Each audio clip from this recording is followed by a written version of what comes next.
국민의힘 대선 경선 연기 추진 11월 9일 아닌 내년 1월 대선 후보 확정.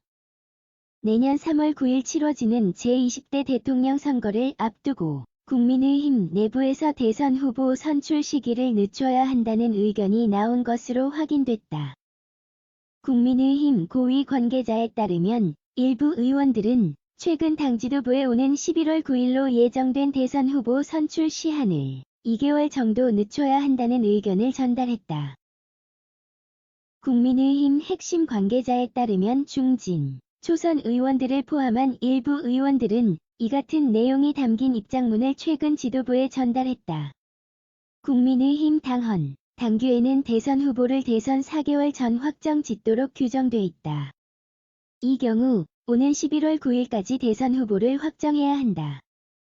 예컨대 국민의힘 당헌 제5장 대통령 후보자의 선출, 제72조 후보자의 선출 시기에 따르면 대통령 후보자의 선출은 대통령 선거일 전 120일까지 하여야 한다.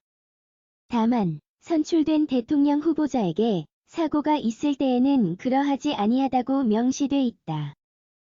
국민의힘이 대선 후보 선출을 늦추려면 현재의 당헌, 당규를 개정해야 한다는 의미다. 국민의힘 핵심 관계자는 더불어민주당도 대선 후보 선출을 9월 10일 연기를 검토 중이라고 하는데 국민의힘 역시 대선 4개월 전에 굳이 후보를 확정할 필요가 없다며 중앙선거관리위원회에 따르면 대선 후보 등록은 대선 30일 전이다.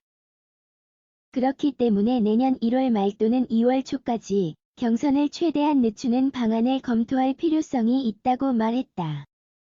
정치권이 대선 국면으로 들어서고 있는 가운데 국민의힘에게는 큰 과제가 남아있다.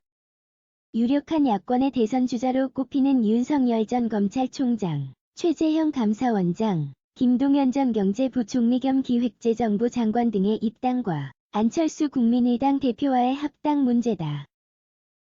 이 관계자는 두 가지 시나리오가 있다.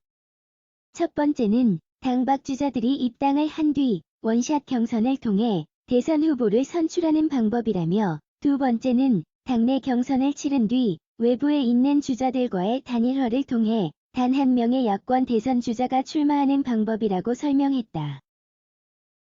그는 그러면서 두 가지 중 어떤 시나리오가 됐든 오는 11월 9일에 대선 후보를 확정짓는 건 너무 빠르다며 컨벤션 효과를 극대화시키기 위해서라도 2개월 정도 늦추는 것이 바람직하다는 의견이 많다고 전했다.